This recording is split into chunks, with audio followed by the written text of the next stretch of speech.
आता उद्या नवरात्र सुरू होत्या आणि गणपती संपल्यावर मला वाटतं ती कोणतीही उपास धरीत नव्हती. ती साध्वी स्त्री होती का?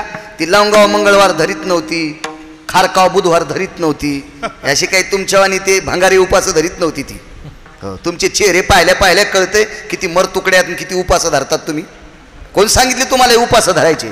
त्या महाराजाचं नाव सांगा, त्याला नदीलाच आणतो. काय नाही, आजचा असू द्या हो, आजचा ठीक असू द्या, ठीक आहे, वर्षाकाठी तो एक उपास असेल, त्याबद्दल काही मी नाव ठेवणार नाही. पण अहो परवाला एक बाई भेटली, महिनाभर अधिक मास, महिनाभर श्रावण, आणि दवाखान्यात आता आणली. डॉक्टर हुशे साहेबाची तर पाहिली मी जालन्याला, तिचं हेमोग्लोबिन ती काय लेवल झाली 7 का 5.5. नुसत्या उपासामुळं. मग 2 महिन्याचा उपास धरल्यावर तिच्या सोयाबीन मध्ये पाऊस पडायला पाहिजे होता. कोणाच्या पडू की न पडू, पण पंढरपुरातल्या मालकानं काशीतल्या मालकानं तिच्या सोयाबीन मध्ये पाऊस पडायला पाहिजे होता. तिची सोयाबीन पार डोक्या इतकली व्हायला पाहिजे होती. सोयाबीन हुरपाळली, अंगातलं रक्त गेलं, आणि पुन्हा त्या रक्तानं तापून तापून नवऱ्याला म्हणत होती, अहो तुम्ही गपचिक बसा. अरे म्हणलं वा वा वा वा वा वा, ही ज्या भागात जाईन त्या भागात पाऊस कमी पडणार. कोण सांगते तुम्हाला उपास करायचे? उपास ज्ञानोबराय तुकोबरायांनी सांगितला, एकादशी, सोमवार आणि प्रदोष, 3 उपादाशा व्यतिरिक्त जगात कुठला उपास नाही, कुठलाच उपास नाही. हे सगळे तुम्ही भांगाऱ्या लोकांचे ऐकून उपास धरतात, नालायकानं सांगितलेले उपास धरतात. 2.25 महिन्याला ऑपरेशन करावं लागलं एका मुलीचं, अक्षिदा पडल्याच्या नंतर 2.25 महिन्याला गर्भाशयाची पिशवी काढली आमदार साहेब. डॉक्टरनं सांगितलं जास्त उपास धरीत होती. नका करू, नका नका नका, काय होत नाही आहे ना. मी 250 ग्रंथ वाचलेत आतापर्यंत, मला 3 उपासाच्या व्यतिरिक्त उपास सापडत नाही. आणि माझ्यापेक्षा जास्त कोणी ग्रंथ वाचले असतील त्यानं 4था उपवास सांगावा. मी त्याच्या बुटा चप्पलचं मंदिर बांधतो, माईकवर बोलणं इतकं सोपं आहे. किती कॅमेरे चालू येते? 250 ग्रंथ वाचलेत आतापर्यंत, 250 नाही उपास सापडे. अहो किती येडेवानी करता. अहो जाऊ द्या यायच्या. आता उद्या नवरात्र सुरू होत्या आणि गणपती संपल्यावर नवरात्रात पोट्टे चपला घालीनच, चांगले आडबांडगे कठाळ्यावानी, माईला नीट बोलणं, बापाला नीट बोलणं त्यो कठाळ्या, आणि नवरात्रात चप्पल घालीत नाही. 9 दिवस साबुदाणा खातू, आणि दसरा झाला की घोरपडी धरी तू. अरे सुंबळ्या, तुला यम इतका हानीन भाडव्या, इंच भर जागा ठोणार नाही लाल करायची. विठाला विठाला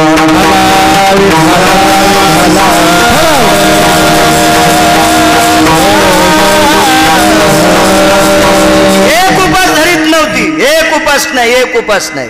नवऱ्यानं सांगितलं तीर्थयात्रा करायची, त्या साध्वीचं चरित्र सांगतोय. नवऱ्यानं सांगितलं तीर्थयात्रा करायची, तिनं सांगितलं मालक जोपर्यंत तुमचे आई वडील जिवंत आहेत तोपर्यंत आपल्यासाठी पांडुरंग तेच आहेत, आपल्यासाठी शंकर तेच आहेत, आपल्यासाठी ब्रह्मदेव तेच आहेत, आपल्यासाठी गणपती तेच आहेत, आपल्यासाठी जगदंबा तेच आहेत, आपल्यासाठी सगळे देवता तेच आहेत. आणि ज्या दिवशी सासू सासऱ्यांचा प्राण सुटला त्याच्यानंतर आपल्या मालकाला घेऊन यात्रेला निघालेली साध्वी आनंदमाई नाव होतं तिचं, साध्वी आनंदमाई. कधी कधी चांगल्याचे पुस्तकं वाचा हो, देव तुमचं चांगलं करीन. चांगल्यांची वाचा, ठेवा कपाटात कुठेतरी त्या पुस्तकाला जागा, ठेवा आपली पुस्तकं वाचा, जागा ठेवा, त्याला ठेवा. आणि ती आनंदमाईकडे तेच बघितलं, तिचं ऐश्वर्य बघितलं. भक्तीचं ऐश्वर्य पाहिल्याबरोबर शंकराचार्य नतमस्तक झाले. शंकराचार्यांना ती म्हणाली, अरे राम, अरे तू माझ्यावर काय प्रसन्न होतो?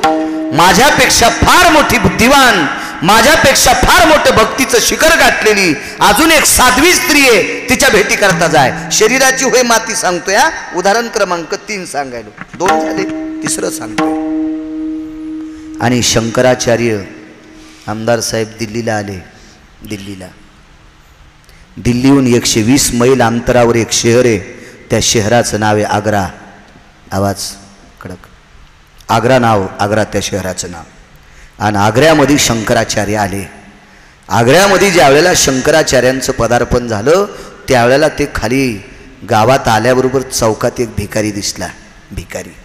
भिकाऱ्याकडे पाहत असताना प्रत्येकाचा दृष्टिकोन वेगळा असतो. साधा सुद्धा हे ते भिकारी किती परवडा. परवडत कोणती लोक नाहीत माहितीत का तुम्हाला?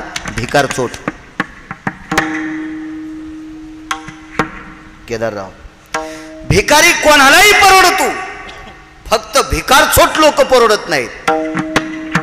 तुमच्या नशिबाला तर भिकार चोट कवाची येऊन, कारण भिकार चोट लोकांचं काहीच खरं नसतंय. सकाळी तुमचे भजे खातात, दुपारी यायच्याकडे जाते, संध्याकाळी त्याची खिचडी खातेत आणि दानका चौथ्यालाच आणतेत.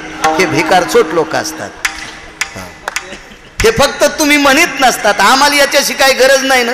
गावजेले हनुमान बहार आपल्याला काही समजत नाही. संन्याशाला लुगड्याचा भाव काय करायचा? संन्याशाला लुगड्याचा भाव माहीतच नसो. आपण त्याच्यातले संन्याशी, त्याच्यामुळे आम्हाला काही भीती नाही. तुम्हाला जरा भीती वाटते कशाला बोलायचं, त्याच्यामुळे तुम्ही बोलत नाही. भिकारी परवडला, भिकार छोट लोक चांगले नसतात. मी त्या भिकाऱ्याहून सांगतोय. आणि तो भिकारी स्वामी रामांना भेटला. साहेब, तो भिकारी सामान्य नव्हता. तो सूर्याला थांबत होता. हात केला सूर्याला, हात केला, हात थांबिलो सूर्याला.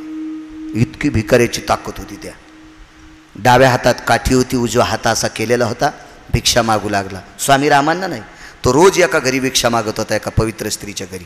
त्या भिक्षेचं नाव आहे कांती भिक्षा. कांती भिक्षा. कांती भिक्षा म्हणजे शिजलेली पदार्थ, तयार झालेला स्वयंपाक. आणि तळहातावर बसेल इतकाच खायचा, बोट सोडून एवढ्या भागावर बसेल इतकीच भिक्षा मागायची. तेवढी 12:14 आत खायची दुपारी.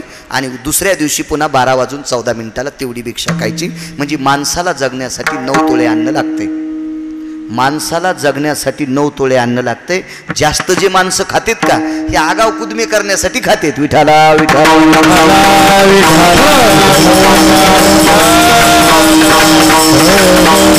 मग योगी मुनी ऋषी तपी अनुरागी हे तपश्चर्या करत होते ना. मुठभर पाला खायचा, तेवढा पाला खाऊन तपश्चर्या करायचे. याचं एकमेव कारण होतं, पोटाला जगण्यासाठी तितकंच लागते. आपण भयानक काम करतो, याच्याकरता आपल्याला खावाच लागते. कोंबडीला काम कमी आहे, पण इचकायचा नाद लय. तुका म्हणे झाली कोंबड्याची पुढे चिवकरी लाभ नाही. कोंबडीला काम कमी, तिला काय आऊत वाढायचं नाही, बैल पाणी पाजायचे नाही, काय सोयाबीन कापायला जायचं नाही, तूर खुरपायला जायचं नाही, कापूस छाचायला जायचं नाही. उकरीतच राहते, उकरीतच. त्याच्यामुळं तिचं पोटच भरत नाही. शेपुड्याला लय नाद, बुडातून खाणारच नाही, शेणाच आणतात. तुळस दिसली तरी शेंडाच, शेपुड्या.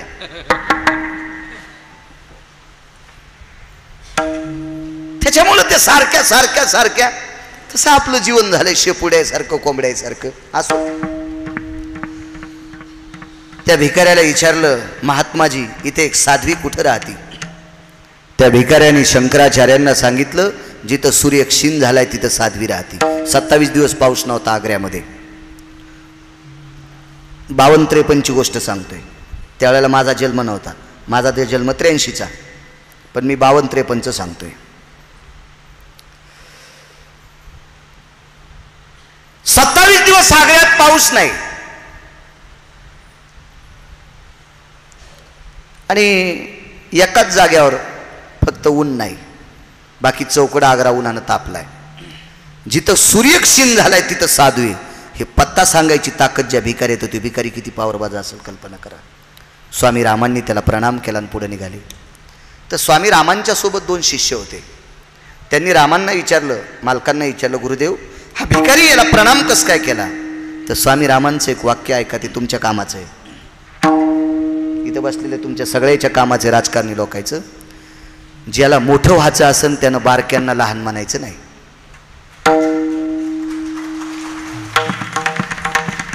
कधी कधी लक्षात ठेवा, मी काय राजकारणी नाही आमदार साहेब, तुमच्या सोबत राहणारे एखाद्या वेळेस 1-2% झटका हानीत असतील, पण एकदा हो म्हणल्यावर इमानदारीनं मतदान हाणणारे बारकेच असतील, हे मात्र ध्यानात ठेवा.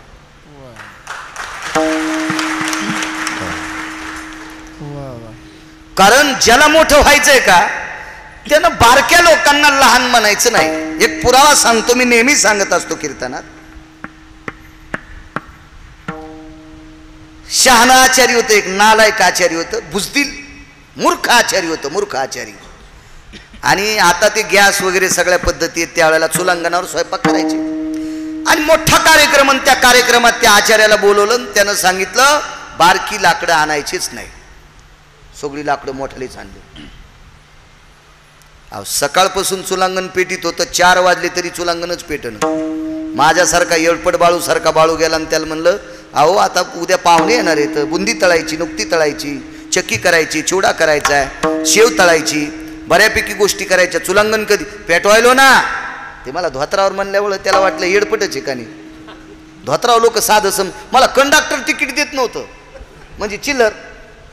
एकदा आम्हाला जिंतूरला जायचं, 7.5 रुपये तिकीट आणि 50ची नोट दिली. काय कळतं का हो तुम्हाला, 7.5 रुपये तिकीट आणि 50ची नोट द्यायले. माझ्यासोबत एक थैली घ्यायला पोरगं होतं पॅन्टीवालं, मी त्यात जो 100ची नोट दिली. ते म्हणला जिंतूरचे 2 तिकीट देतो भैया. ते पॅन्टी पाहून कंडक्टर भैया म्हणलं, आणि मला धोत्राव येडपटवानीच. मी खाली उतरताना म्हणलं कंडक्टर साहेब ह्या धोत्राच्या नादी लागू नका, तुमच्यासारखे 100-150 मी आवताला झुपीन. म्हणजे धोत्रावरलेलं कोणी येडपटवानीच समजित.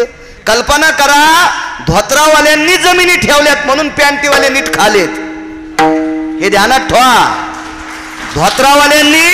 धोत्रावाल्यांनी जमिनी विकून, बायका जर गोव्याला फिरायला नेल्या असत्या ना, धोत्रावाल्यानं जमिनी विकून बायका जर हनीमूनला नेल्या असत्या ना, तर पॅन्टीवाल्याला मुंबईला गटार उपसावं लागले असते, गटार. धोत्रावाल्याचा अपमान करू नका, त्याचा आदर ठेवा. केदारराव, ह्या धोत्रामुळे तुम्ही 2 कोटीच्या बंगल्यात राहिले, हे ध्यानात ठेवा. हे धोतर साधं नव्हतं, या धोत्राचा आदर ठेवा. घराच्या बाहेर पडत असताना याच धोत्रावाल्या व्यक्तीचा नमस्कार करा, विश्वात तुम्हाला कमी पडणार नाही. या धोत्राला नमस्कार करीचा पहिला. हो लई मोठी माणसं आहे ती धोत्रावाली. धोत्रावरलेला येडपटवानी समजी. आजच आम्ही नदी वालांडू लागलो. एक बाई धुणं धुता धुता निघाली, आम्ही दोघं होतो, पोराची माय मी. पोराची माय म्हणजे माझी बायको, मी पुढं ती माग. त्या बाईनं आठ पिलं, लगेच आमच्या घरच्या सोबत चूल लागली. मला धोत्र होतं, नेमकंच लग्न झालं आमचं 6 महिन्यापूर्वी. ती बाई तिला लगेच म्हणली पुढचे तुमचे सासरे आहेत का काय.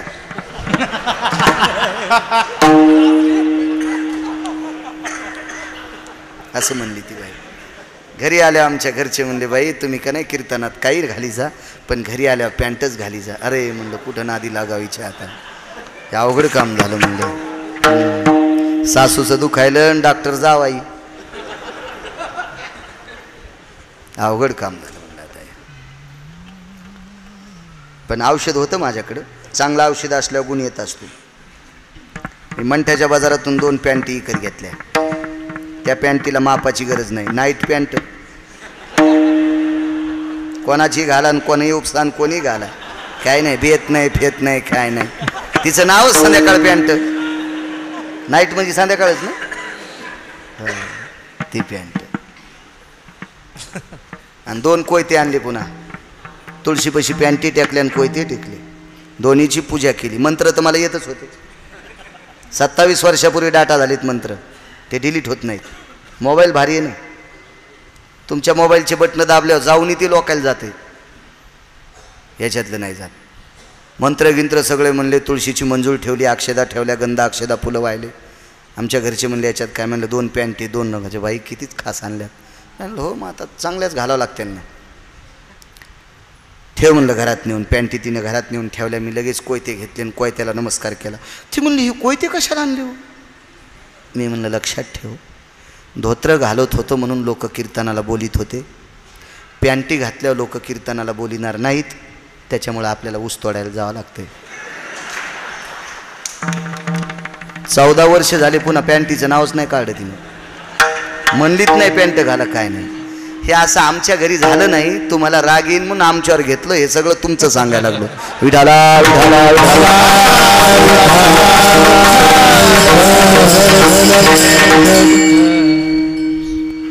भेटलो मी त्याला. का रे म्हणलं बारकी लाकडं का नाही आणले. इथपर्यंत आलतो ना. आचारी म्हणला मोठारीत लाकडं आणले. अरे हे लोक जेवायचेत रे, त्या यजमानाचा अपमान करतो का ते? किती पाहुणे रावणे, किती पत्रिका दिल्यात. तेव्हा महाराज मेलो तरी हरकत नाही, पण बारकी लाकडं आणतच नाही. त्या यजमानाला बलिलं म्हणलं हे आचार्याला काढून दी, हे सर्व वऱ्हाड उपाशी पाटील, याच्यानं चुलांगण पेटत नाही. ते म्हणलं महाराज वाळलेली लाकडं आणलीत मोठाली, कस काय चुलांगण पेटत नाही? मी म्हणलं मोठी लाकडं पेटण्यासाठी बारकाली लाकडं टाकावत लागत असतात. तशा त्याच्या करता मोठाल्या लोकांना मोठं होण्यासाठी बारकाल्या लोकांची मतदान लागतच असतात. बारकाल्याकडे कधी कधी काच खाली करून आमदार साहेब पाहत जा, बारकाले लोक तुम्हाला मदत करतील. मला सांगायचं एक, शिष्य म्हणत होते भिकाऱ्याला नमस्कार का केला? शिष्याच्या दृष्टीने भिकारी लहान होता पैठणी भाऊ नाना, पण महाराजांच्या दृष्टीने भिकारी सूर्य थांबवणारा होता. त्याला लहान कसं म्हणायचं? केदारराव नाही म्हणता येत कोणाला लहान. या सृष्टीतला कोणी लहान नाही. प्रभूची लेकरे सारी. याचं कारण सांगतो तुम्हाला. गरुडाला जर मोठं म्हणत राहिलं तर बाकीच्या पक्षाला किंमत नाही का? गरुडाकडे बघून चिमणीनं उडणं बंद करावं का? नाही नाही नाही नाही. जितकं विहंगमाच्या पक्षाच्या कुळात गरुडाला किंमत आहे, तितकी चिमणीला सुद्धा या विश्वात प्रभूची लेकरे सारी, तिला सुद्धा या सृष्टीत तितकाच अधिकार आहे. नाविन्य तिच्या पण जीवनामध्ये. आणि त्या भिकाऱ्यानं सांगितलेला पत्ता सर्व आग्रा उन्हानं तापलेला आहे. 27 दिवस पावसाचा थेंब नाही. कडकड कडकड तर ऊन आहे, पण एका जाग्यावर सावली आहे. तिथं जांभळीचं झाड आहे, तिथं चिंचेचं झाड आहे, तिथं लिंबाचा वृक्ष आहे, आणि तिथं जाईचा वेल आहे, आणि याच्या खाली एक देवता आहे, आणि त्या देवतेची उपासक ती स्त्री आहे. त्या देवतेचं स्वरूप असं कवरेसारखं होतं, आणि मांडी घालून पूर्वाभिमुख ती स्त्री बसलेली आहे. स्वामी रामांच्या लक्षात आलं हा दर्गा असावा, आणि स्वामी रामांनी तिला आवाज दिला, बीबीजी. बीबीजी या शब्दाचा अर्थ माताजी.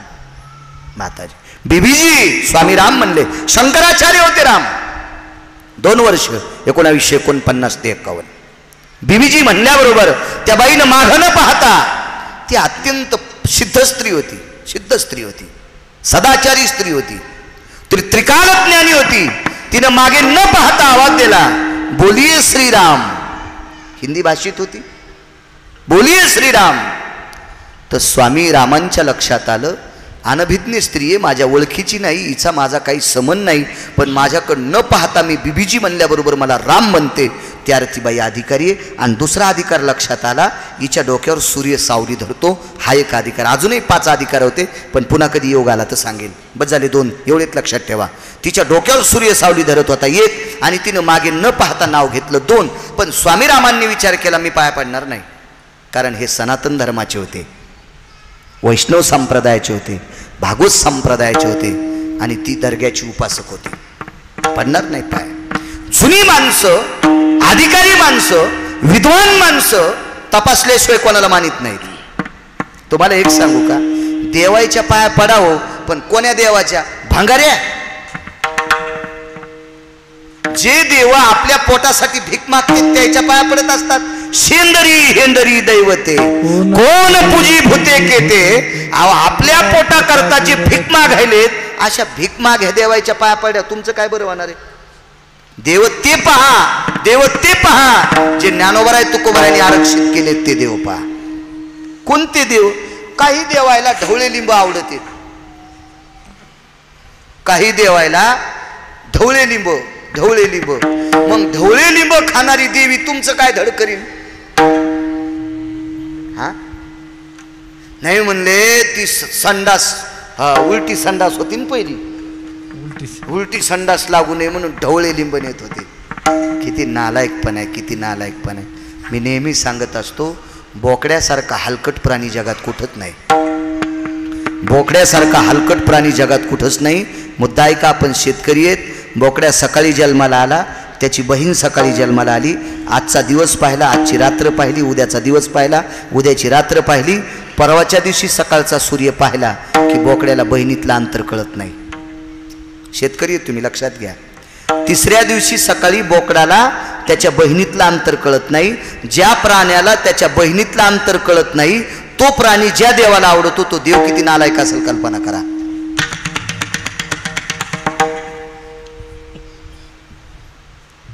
स्वामी रामांनी विचार केला, दर्शन घेणार नाही. हरखल्याशिवाय दर्शन घेणार नाही. दोन गोष्टी अधिकारी आहेत. एक न पाहता नाव सांगितलंय, एक दुसरी गोष्ट हिच्या डोक्यावर सूर्य सावली धरतोय, दोन. पण अधिकार काय? स्वामी रामांनी दुसऱ्यांदा आवाज दिला, बीबीजी. बीबीजी म्हणल्याबरोबर तिनं सांगितलं, शंकराचार्य स्वामी राम, मी माझ्या सेवेत मग्न आहे, आपलं काम काय ते पटकन सांगा. आणि स्वामी रामांनी सांगितलं, बीबीजी या प्रांतात 27 दिवस झालं पाऊस नाही, पाऊस पाहिजे. तिनं मांडी खालचा चिमटा केदारराव काढून दिला. संन्याशाला, बैरागी स्त्रीला, साध्वी स्त्रीला, फकीराला लोखंडाचा चिमटा असतो, लोखंडाचा चिमटा. माझ्या वाचनात एक फकीर आला, त्या फकीराचं नाव होतं अनगड शाह नावाचा फकीर. हा श्रीमंत श्री जगद्गुरु तुकोबरायच्या काळातला फकीर होता. या फकीरानं चिमटा वाजिल्यावर ज्या भागात पाऊस नाही त्या भागात पाऊस पडत होता. एवढा मोठा अधिकारी फकीर होता. फकीर फक्त 400 वर्षापूर्वी एकाच व्यक्तीच्या पाया पडला. त्या व्यक्तीचं नाव होतं श्रीमंत श्री जगद्गुरु तुकोबराय. फकीर तुकोबरायच्या व्यतिरिक्त पाया पडला नाही त्या प्रांतात कोणाच्या. फकीराचं कटुरं भरून मागण्यासाठी लाखो लोकांनी धान्य टाकलं, पण त्याचं कटुरच भरलं नाही. तुकोबरायच्या मुलीनं असा हात झटकिल्याच्या नंतर फकीराचं कटुरं भरतंय. मग या फकीरानं स्वतःच्या जटा मोकळ्या केल्या आणि तुकोबरायच्या मुलीचे पाय झटकिले. मोराच्या पेंढीनं तुकोबरायच्या मुलीचे पाय झटकिले. इतका सिद्ध फकीर होता, सिद्ध. आज तुकोबरायचा फोटो बघा कीर्तनातला. एका बाजूला रयतेचे राजा छत्रपती शिवाजी महाराज बसलेले, एका बाजूला मंबाजी गोसावी बसलेले. तुकोबरायच्या कीर्तनात सोनबा ठाकूर पकवाद वाजवायला होते, गंगाजी मवाळ होते चाली म्हणायला, बऱ्यापैकी 14 टाळकरी होते. आणि छत्रपती शिवाजी महाराजाच्या बाजूला हिरव्या रंगाची कपडे घातलेला एक फकीर बसलेला आहे. त्या फकीराचं नाव आहे अनगडशा नावाचा फकीर. हा सिद्ध फकीर होता. कालांतराने तुकोबरायच्या भक्तीमध्ये मग्न झालेला फकीर, तुकोबरायची घोंगडीची घडी करत होता. तो एक फकीर पाहिला, तो एक फकीर पाहिला. अवलिया होता. आणि ही एक साध्वी स्त्री आहे.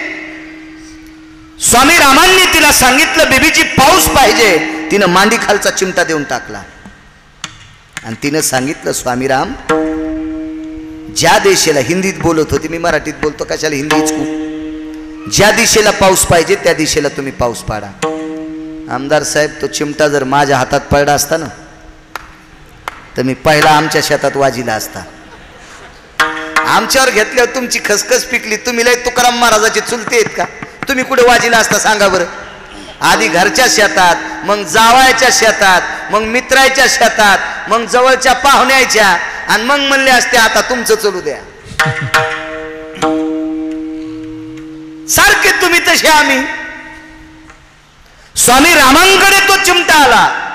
स्वामी रामांनी विचार केला, 27 दिवस आग्र्यात पाऊस नाही, एका दिशेला पाडायचं नाही. जिकडे तोंड करून वाजिला तिकडे पाऊस पडतय.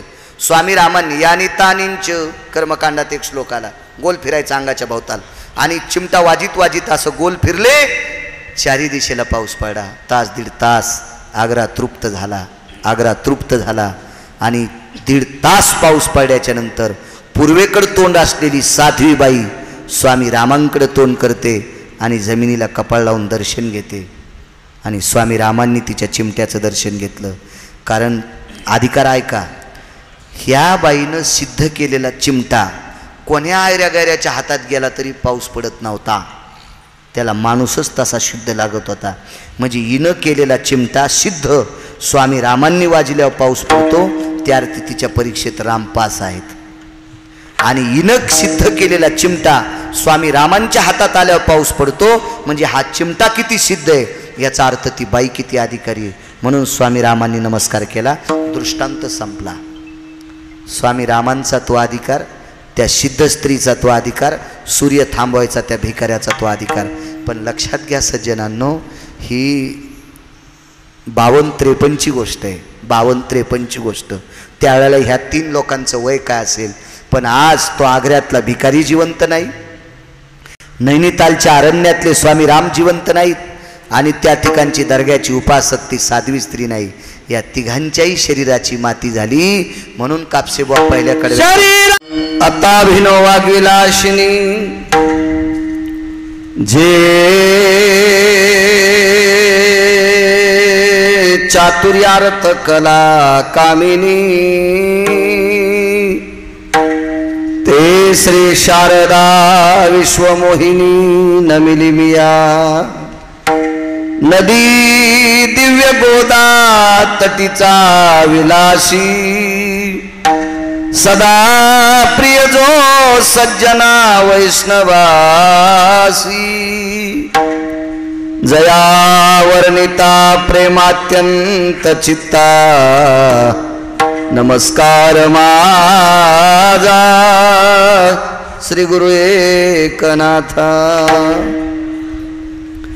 शरीराची होय माती कोणी नयेते सांगाती सारी अवघी कामे खोटी अंती जाणे मसनवटी।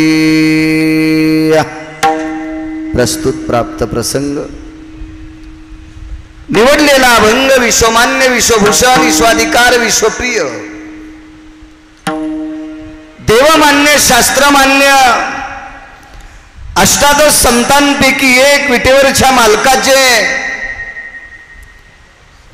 हृदयस्थ भक्त अत्यंत लढीवार भक्त संत नरहरी महाराज यांचा मृत्यूसार प्रकरण पटून देणारा प्राप्त प्रसंगी निवडलेला अभंग विठाला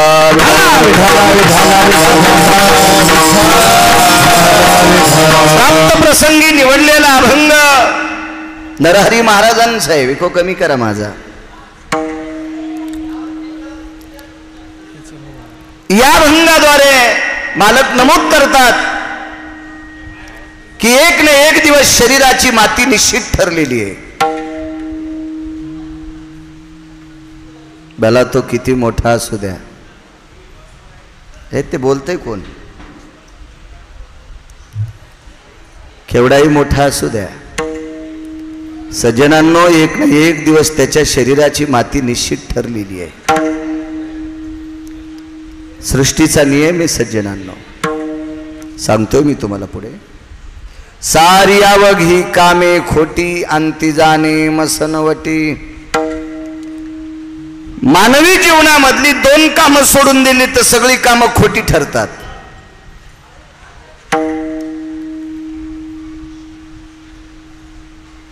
एक समाजाची सेवा आणि दुसरं भजन।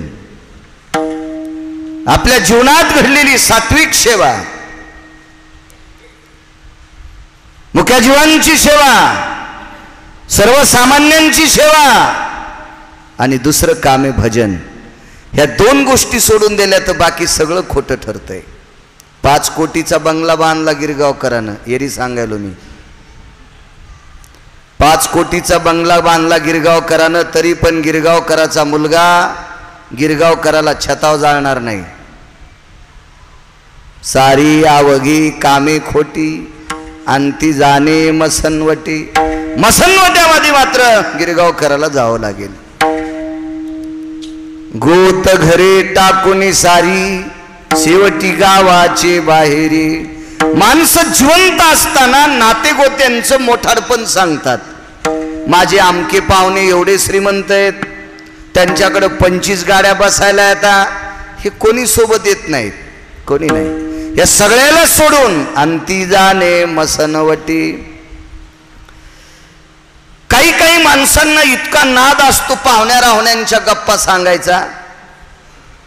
आमच्या पाहुण्याला 400 एकर जमीन आहे, आमचे पाहुणे अमक्या अमक्या स्थळी आहेत, हे सगळे असतील रे, पण पेटवायला येत असते।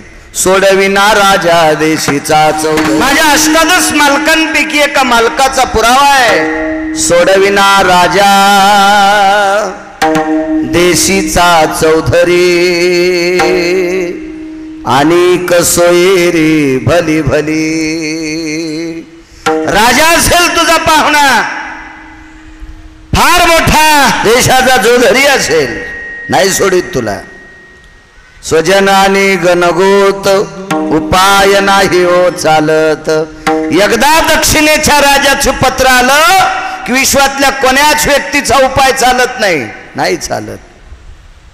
ऐसे स्वप्नवता सार नरहरी जोडी तसे कर। भगवान पांडुरंग परेशाचे गोरशे भक्त नरहरी महाराज सांगतात, माणसांचं जीवन स्वप्नासारखं आहे, स्वप्नासारखं. सारखं माणूस स्वप्न रंगवत असतंय आणि ते स्वप्न रंगवत असताना एके दिवशी हातामध्ये रंगाची कलरची वाटी आहे, एका हातात ब्रश आहे आणि सहज हात हल्ल्या जातो आणि रंगवलेलं स्वप्न मोडल्या जातंय. तसं एक दिवस या शरीराला मळ्यात नेल्या जाते, त्याचं स्वप्न पूर्ण भंग केलं जातंय. स्वप्नासारखं माणसाचं जीवन आहे. हा साधा सोपा सरळा भंगाचा अर्थ झालं कीर्तन. विठाला विठाला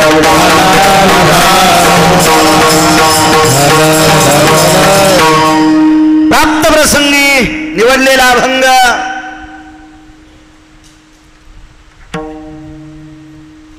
नरहरी महाराजांचा आहे. इथे बसलेली श्रोते जेवढा आशीर्वाद गिरगावकराला देतील त्याच्यावर बोलण्याचा प्रयत्न करेल. सज्जनांनो, कल्पना करा, शरीराची होय माती. काही माणसांना अशी बारीकशी, आपल्या मराठवाडी भाषेत सांगतोय, बारीकशी गंड येत असतात. काही लोकांना वाटतं आमच्याकडे पैसे भरपूर असल्याच्या नंतर यम आपल्याकडे येणार नाही. मला असं वाटतंय असं बोलणं म्हणजे मूर्खपणाचं टोक आहे. ते यम हा पैशाला भेट नाही, यम हा विद्वत्तेला भेट नाही. एका व्यक्तीनं एक ट्रकभर पुस्तकं वाचिले, एक ट्रकभर पुस्तकं वाचिले, ट्रकभर. मला मागच्या आठवड्यात भेटला तो, म्हणे मी एक ट्रकभर पुस्तकं वाचिले. काय करू तू? म्हणलं मग आम्हाला हाणतू का? तू ट्रकभर पुस्तकं वाचिले, काय कामाचे? सध्या मराठवाड्यामध्ये, महाराष्ट्रामध्ये पावसाची फार अडचण आहे. तुझ्याकडे एखादं पुस्तक आहे का सोमळ्या? त्या पुस्तकाच्या बळावर तू मराठवाड्यात पाऊस पाडशील? नाही म्हणले, पाडता येत नाही. मग हे ट्रकभर पुस्तकं वाचिले तो ईदभर पोट भरायचं साधन आहे विश्वाच्या कल्याणाकरता. याच्यातलं एकही पुस्तक नाही रे भांगाऱ्या. कशाला शहाणपणा करतो मी विद्वान आहेस म्हणून? यालाही यम भेट नाही. पैशाच्या बाबतीत डोक्यातलं काढून टाका. असं वाटत असेल एखाद्या नालायकाला, मी इथल्या म्हणीन बरं कोणाला, असं एखाद्या नालायकाला वाटत असेल माझ्याकडे पैसे असल्यावर यम मला भेईन. तुमच्या माहितीस्तव सांगतो, मी शक्यतो बऱ्यापैकी कीर्तनात सांगत असतो. एक श्रीमंत ऐक, एवढा श्रीमंत रावण, रावद्या राजा भरताच्या बाजूला, रावद्या 2 नंबरच्या श्रीमंताच्या बाजूला, 3 नंबरचा श्रीमंत, त्याच्या गावाचं भिंत 269 किलोमीटरची होती एकीकडची.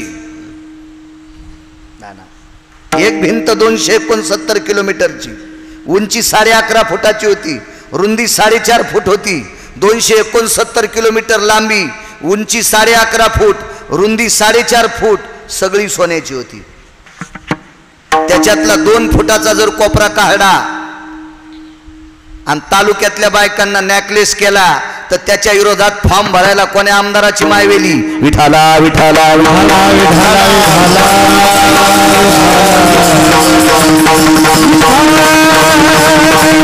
एवढा श्रीमंत, एवढा श्रीमंत. एक भिंत सांगतो, एक भिंत. त्याच्या नगरीतले पूर्ण पाषाण परीस होते. पाषाण परीस भूमी जाबुनंद, वंशाचा संबंध धातयाशी. धातया म्हणजे ब्रह्मदेव. त्याचा ब्रह्मदेवाशी सरळ संबंध होता नात्याचा. ब्रह्मदेवाशी नात्याची संबंध. ब्रह्मदेव किती चतुर आहे माहिती आहे? किती चतुर आहे, किती चतुर आहे. गिरगावकराचा अंगठा किती असला? आपल्याला काल मला वाटते 17 सप्टेंबरचं ध्वजारोहण झालं आपल्याकडे. आपण निजामाच्या तावडीत कालच्या तारखेला सुटलो, मराठवाड्यातली लोक. या भारत देशाची लोकसंख्या मी शाळेत असताना 70 कोटी होती. तिरंगा झेंडा कोणाचा? 70 कोटी लोकाचा. आता तिरंगा झेंडा कोणाचा? 135 कोटी लोकाचा. आता पुन्हा जनगणना होईल ना. पण 135 कोटी लोकांपैकी गिरगावकराच्या अंगठ्यावर जे ठसेत एकाच्याही ठशाला मिळत नाहीत. एवढ्या जागेवर बदल करणं, एवढ्या जागेवर 135 कोटी लोकांचा बदल करायचा आहे. एकाचाही ठसा गिरगावकराच्या अंगठ्याला जुळत नाही. ही चतुराई इथं या भंगारे पुस्तकं वाचिल्या नाही. कोणाला पुस्तक छापा वाटते आणि त्याला वाटतं आपलं पुस्तक प्रकाशित व्हावं, लोकांना वाचावं. अरे तो पुस्तक वाचील, तू लिहिल्यामुळं तुला बायको जगिता येत नाही. आम्ही तुझे पुस्तकं वाचिल्या आमच्या सोडून जात्या. ही भंगारी पुस्तकं नाही वाचायची.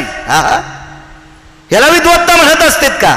अरे विश्व निर्माण केलंय तो चतुरानने, विधाता आहे, सत्य लोकाचा मालक आहे. दुसरं एक नाविन्य आहे का? 27 आश्चर्य येतं. त्याच्यापैकी एक आश्चर्य सांगतो. जगातली कुठलीही टाकी घ्या पाण्याची, 5000 लिटर पाणी बसेल, 10,000 लिटर पाणी बसेल, 20 लिटर पाणी बसेल, 1,00,000 लिटर पाणी बसेल. तिला डोक्याच्या केसासारखं छिद्र पाडा, कालांतरानं टाकीत पाणी शिल्लक राहत नाही. सत्य लोकाच्या मालकांनी तयार केलेली उभी टाकी, तिला 9 छिद्र पाडेत, 9 छिद्र पाडेत. या 9 छिद्रातून पाणी मनानं बाहेर येत नाही. काय विद्वत्ता असेल विधात्याची. आणि त्या ब्रह्मदेवाशी वंशाचा संबंध धातयासी, एवढा श्रीमंत रावण, एवढा श्रीमंत, तरी पण दुपारी 2:18 तरी पण दुपारी 2:18 पंढरपुरातल्या मालकाने भगवान प्रभू रामचंद्र या रूपामध्ये 2:18 बाण मारला आणि तेवढा श्रीमंत मारला गेला आणि समुद्राच्या तीरावर त्याचं शरीर पेटिलं. दुसऱ्या दिवशी सकाळी पाहायला गेले तर त्याच्या शरीराची राख आहे. म्हणून मालक पहिल्याकडे किती मोठा रावण. आता पैशाच्या बाबतीत वटवट करायची नाही, म्हणजे यम पैशावाल्याला भेट नाही. पैशाच्या बाबतीत यम थांबत नाही. राहिला विद्वत्तेचा प्रश्न. आता पुढचं बघा. हल्ली शिक्षण महर्षी पदव्या फार लोकांना मिळाल्या असतील. पैठणे भाऊ, नाना, केदार दादा, खूप लोकांना मिळाल्या असतील. महाराष्ट्रात असतात पदव्या. एका विशिष्ट प्रकारच्या संस्कृत मध्ये प्रविष्ट असणारी एक व्यक्ती, त्या व्यक्तीचं नाव होतं कालिदास. कालिदास बऱ्यापैकी संस्कृतवर त्या व्यक्तीची पकड होती, कालिदासांची. आता त्या कालिदासांचा पुरस्कार लोकांना सुपूर्द करता येते. कालिदास आमक्याला पुरस्कार. तसा शिक्षण महर्षी पुरस्कार बऱ्यापैकी लोकायला या महाराष्ट्राच्या मातीमध्ये, या पवित्र भारत देशामध्ये शिक्षण महर्षी म्हणून पुरस्कार भेटला असेल. पण पृथ्वीवर जितके देश आहेत त्या देशात एक शिक्षण महर्षी झाला. त्या शिक्षण महर्षीचं नाव होतं महर्षी सांदीपनी. सांदीपनी नाव होतं त्यांचं. का सर्वात मोठे मालक कोणाला म्हणतात माहिती आहे?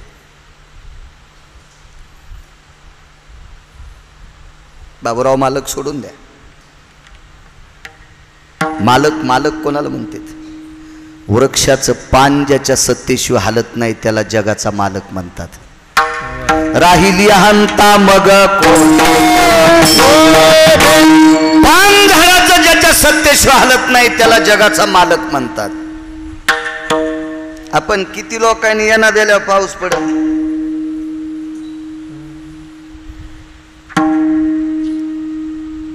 पडू शकतो का आपल्या ताकदीन पाऊस? नाही. कोणाच्या हातात ते पाऊस पाडणं? देवाच्या, पंढरपुरातल्या मालकाच्या. कोणाच्या हातात ते पाऊस पाडणं? काशीतल्या मालकाच्या. मधल्याना बिलकुल चाटू हाणायचेच नाही. यांच्या ताब्यात पाऊस आहे. किती मोठे मालक असतील कल्पना करा. आणि ही सर्व याच्या पलीकडे सांगू का तुम्हाला? हे इतकं वटवट करायला गिरगावचा बाळू, यालाही बटन दाबून कोण्या दिवशी मळ्यात नेऊन फुकायचं. ज्याच्या हातात आहे त्याला जगाचा मालक म्हणतात. त्याला जगाचा मालक म्हणतात. हो नाही तुम्हा आम्हाला देखवी ऐकवी एक नारायण. या सगळ्या गोष्टी साळुंकी मंजुळ बोलत सेवानी बोलविता धनी वेगळाची. या सर्व गोष्टी ज्याच्या ताब्यात आहे त्याला जगाचा मालक म्हणतात. आणि हा जगाचा मालक शिकायला सांदीपनीकडे होता केदार. महर्षी सांदीपनीकडे पैठणे भाऊ, महर्षी सांदीपनीकडे शिकायला. मग कल्पना करा, एवढी मोठी व्यक्ती विश्व चालवायची ताकद. अहो सूर्याचा प्रकाश त्याच्या कृपेशिवाय नाही. तुझी या सत्तेने वेदाशी बोलणे, सूर्याशी चालणे, तुझी या बळे आईसा तू समर्थ ब्रह्मांडाचा धनी. तो मालक आहे, धनी आहे, मालक आहे, ब्रह्मांडाचा मालक आहे. आणि हा पाटी आणि लेखन घेऊन शिकायला महर्षी सांदीपनींच्या इथं पंढरपुरातले मालक महर्षी सांदीपनीच्या इथं लेखन घेऊन शिकायला. आता शिक्षण महर्षी कोण? महर्षी सांदीपनी. जगाच्या मालकाला शिकवत होते, विश्वाच्या मालकाला शिकवत होते ते महर्षी सांदीपनी आहेत. महर्षी सांदीपनी. सज्जनांनो, थांबता आलं सांदीपनींना? या सांदीपनींच्या पत्नीचं नाव विशिष्ट प्रकारचं नाव आहे. घरी गेल्यावर शोधा शोधा. भांगाऱ्याची नाव लय पाठ आहेत तुम्हाला. ज्याला कवडीच्या आकली नाहीत त्याची नाव तुम्हाला पाठ. आपल्या विश्वात ज्यांचं फार मोठं नाविन्य स्थान आहे त्यांची नावं आपल्याला पाठ असली पाहिजे. ती नावे ध्यानात असली पाहिजे. महर्षी सांदीपनींच्या धर्मपत्नीचं गोडसं नाव आहे. निदान माणसाला जरी नसलं तर इकडे बसलेल्याला पाठ असलं पाहिजे. पंढरपुरातला मालक सांदीपनीकडे पाटीन लेखणी घेऊन शिकायला. आवाज करा, थोडासा करा, मोठा करा, साऊंडला द्या, गोड करा.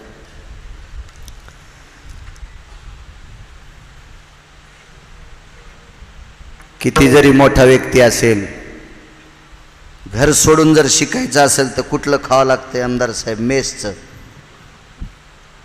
ठीक आहे, लय पैशावाला असेल तर जरा विशिष्ट प्रकारची मेस असेल, याच्यात काही फरक नसतोच ना. हा,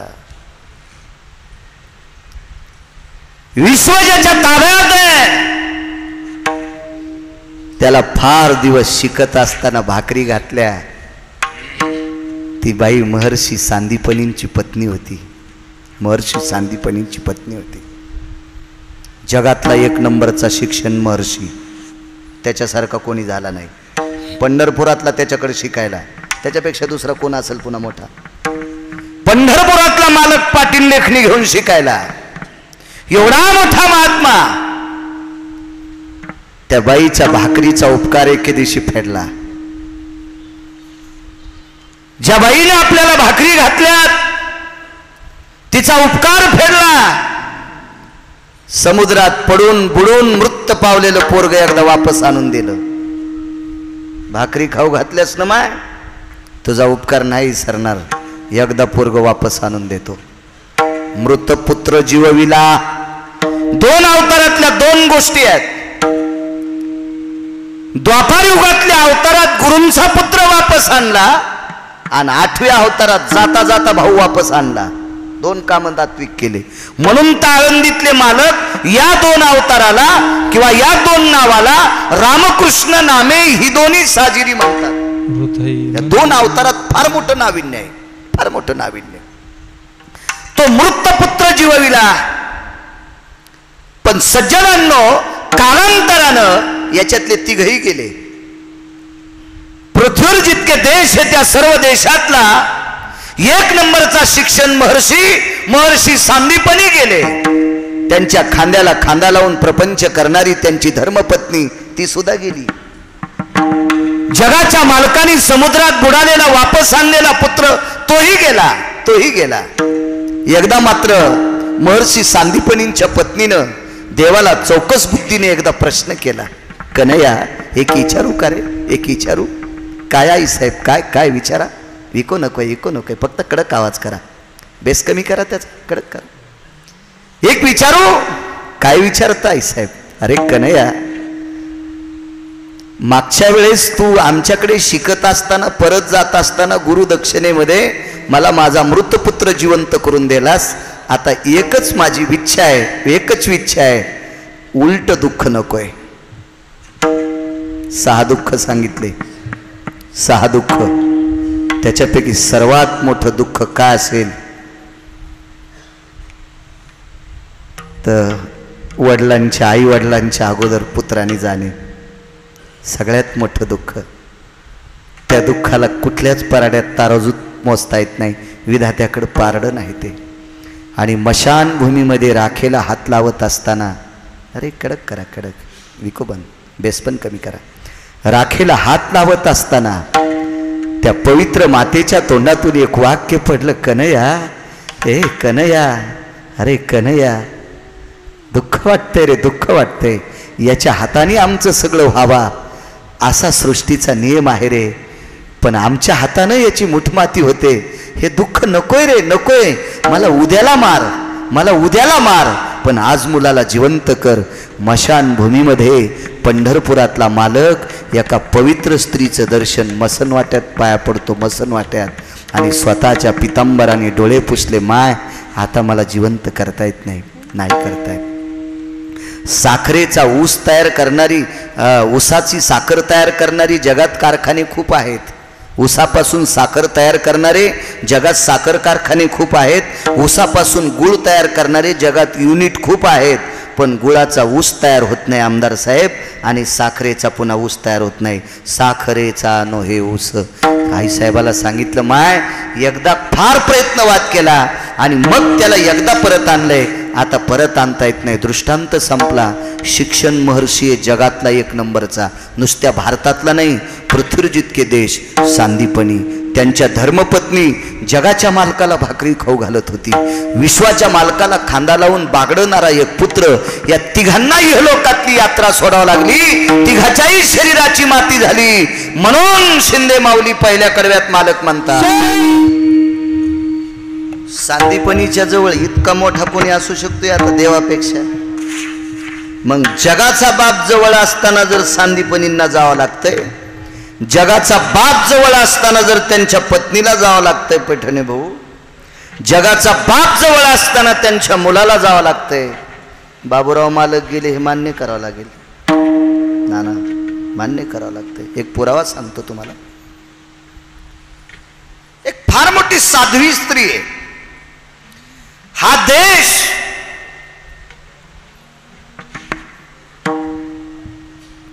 या भारत देशातली ओळख एक थोडस कधी कधी अभ्यास करत जा. या भारत देशातली ओळख ह्या देशातल्या पवित्र लोकांपेक्षा या देशातल्या पवित्र लोकांना जन्माला देणारी पवित्र स्त्री या भारत देशाची ओळख आहे.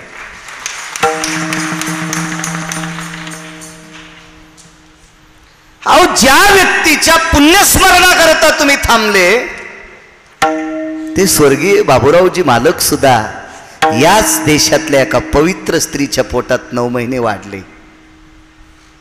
रत्नांना जन्म देणारा, रत्नांना प्रसवणारी या भारत देशातली स्त्री आहे. म्हणून माझ्या वारकरी संप्रदायानं मोठ्या उदार अंतकरणाने या देशाची संपत्ती म्हणून बहाल केली. ती देशाची स्त्री आहे. ज्या घरी कुल स्त्रिया राज्य राणी व संपत्ती. आमदार साहेब तुम्ही मोठ्या सन्मानानं फिरत असताल, नाना तुम्ही सन्मानानं फिरत असताल, पैठणे भाऊ तुम्ही फिरत असताल, केदार साहेब तुम्ही फिरत असताल. काय तुमच्या परीनं तुम्हाला आदर सन्मान आतिथ्य मिळत असेल. पण एक कल्पना करा की तुमच्या आईवडिलांनी किती पुण्य केलं असेल तुम्हाला प्रसवण्यासाठी. काय पुण्य असेल त्या माईचं. इथं बसलेल्या प्रत्येकानं ज्या ज्या क्षेत्रात कोणी वावरत असेल, कोणी शैक्षणिक क्षेत्रात असेल, कोणी व्यापार क्षेत्रात असेल, कोणी आध्यात्मिक क्षेत्रात असेल, कोणी माझा शेतकरी राजा असेल, पण आपल्याला प्रसवणारी आपली आई आहे या देशाची सर्वात मोठी श्रीमंती. तशी एक स्त्री एक मोठं उंच शिखर आहे.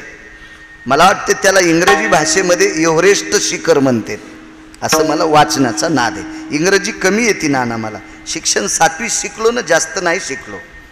काय कलेक्टर झालो असतो, काय त्याचा ताण घ्यायचा. आता काय कमी आहे मला, आहे का नाही. त्या कलेक्टरला तरी एखाद्या वेळेस तुमच्या ढवळ्या कपड्याचा फोन गेल्यावर सही करावं लागते. या पठ्ठ्याचा बॉस पंढरपुरात आहे, काही ताणच नाही ना. विठाला विठाला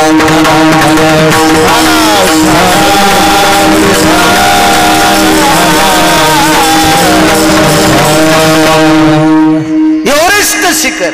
आमदार साहेब त्या शिखरापासून बऱ्यापैकी हिमालयाची प्रदक्षिणा करत करत करत करत नैनिताल नावाचे एक अरण्य आहे. शरीराची होय माती सांगतोय. एवढाच पुरावा ऐका, जास्त त्रास देत नाही तुम्हाला. नैनिताल नावाच्या अरण्यामध्ये एक साध्वी आहे.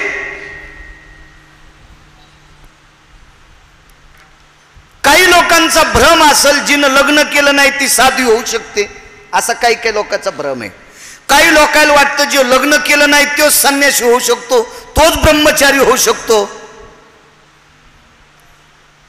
मालकाचा एक पुरावा आहे.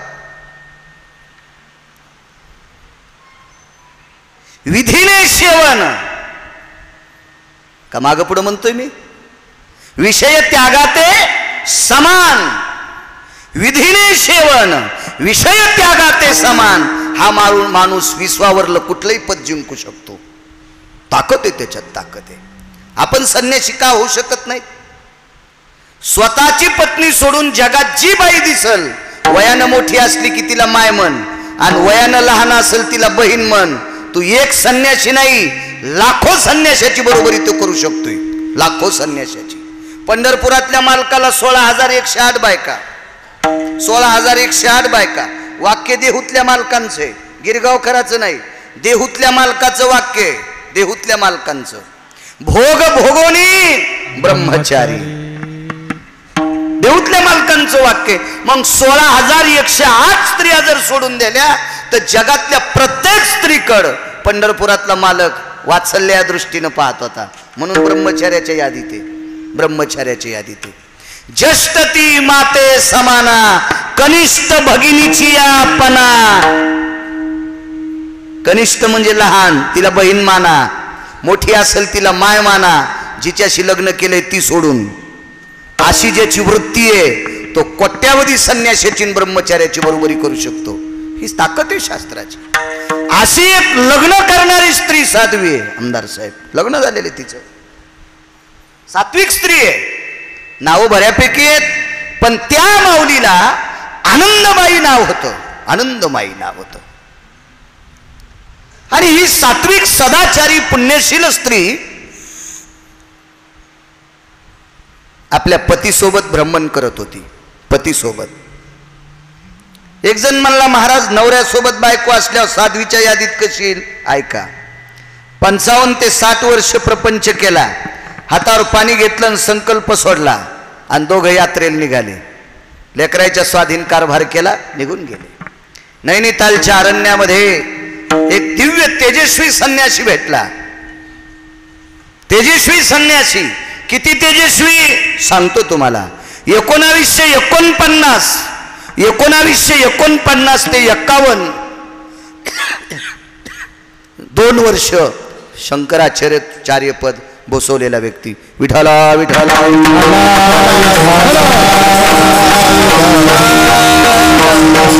19 ते 49 ते 51 2 वर्ष शंकराचार्य. आमदार साहेब मंत्री होता येते, बरं होता येते मंत्री. शंकराचार्य होता येत नाही, मला पण होता येत नाही. मी जर येडेवानी केलो तर मलाही मंत्री होता येईल, पण आमचं 10 पिढ्याचं पाप उतवालं समजायचं. परमार्थात पडलेल्या माणसानी इकडं तिकडं उड्या. आमचा एक पाहुणा चांगला भजन म्हणत होता आणि ग्रामपंचायतला उभा राहिला. 7.25 एकर जमीन फुकली, 19 शेळ्या इकल्या ना आता नाशिकला खडे खांदायला. त्याला मी म्हणलं नको रे पडू याच्यामध्ये. अरे ते म्हणला बाकीचे लोक, अरे ते ज्याला पावता येते त्यानं उड्या हाणावं, तू कशाला येडेवानी करायला? आपण नाही करायचे. सारा परिसर त्याच्या पाया पडत होता, गाव पाया पडत होतं. आता गुलूबशार झालेली बाई पण पाया पडन. आगावपणा कशाला करायचं आहे का नाही? मुकड्यान मरायचं, जमीनही गेली, चट गेला, आपलं गेलं बोंबलत तिकडे. तुम्हाला कशाला नाव ठेवू? आमचा पाहुणा होता ते. विठाला विठाला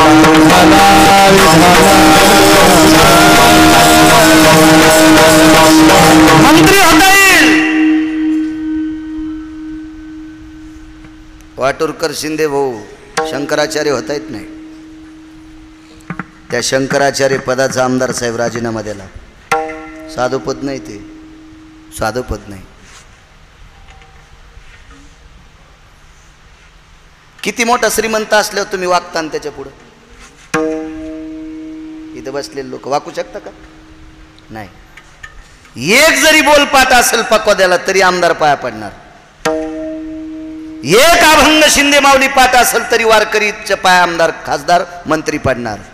एका अभंगावर जर कीर्तनकार कीर्तन करत असेल तरी आमदार खासदार मंत्री पाया पडणार.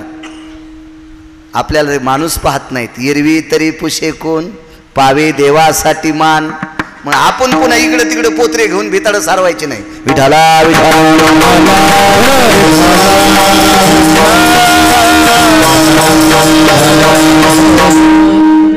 शंकराचार्य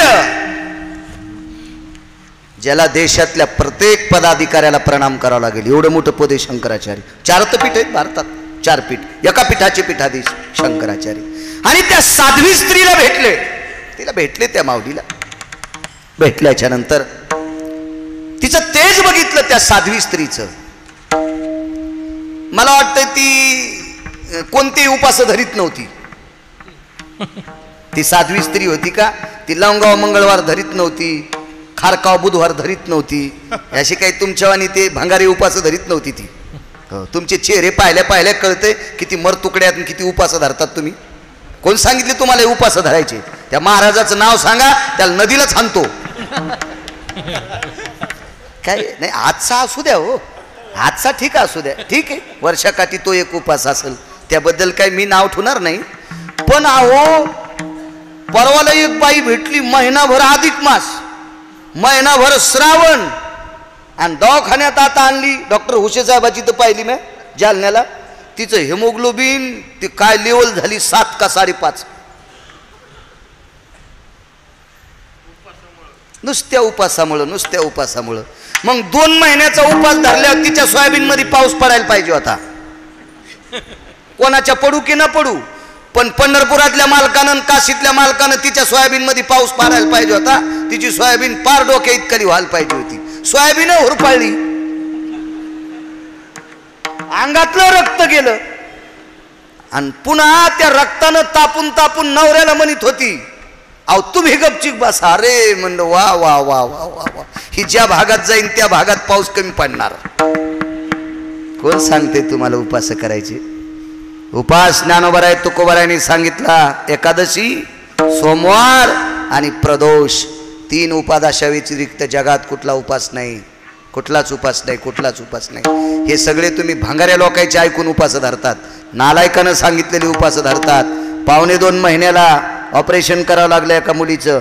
अक्षिदा पडल्याच्या नंतर 1.25 महिन्याला गर्भाशयाची पिशवी काढली आमदार साहेब. डॉक्टरनं सांगितलं जास्त उपास धरीत होती. नका करू, नका नका नका, काय होत नाही आहे ना. मी 250 ग्रंथ वाचलेत आतापर्यंत, मला 3 उपासाच्या व्यतिरिक्त उपास सापडत नाही, सापडत नाही.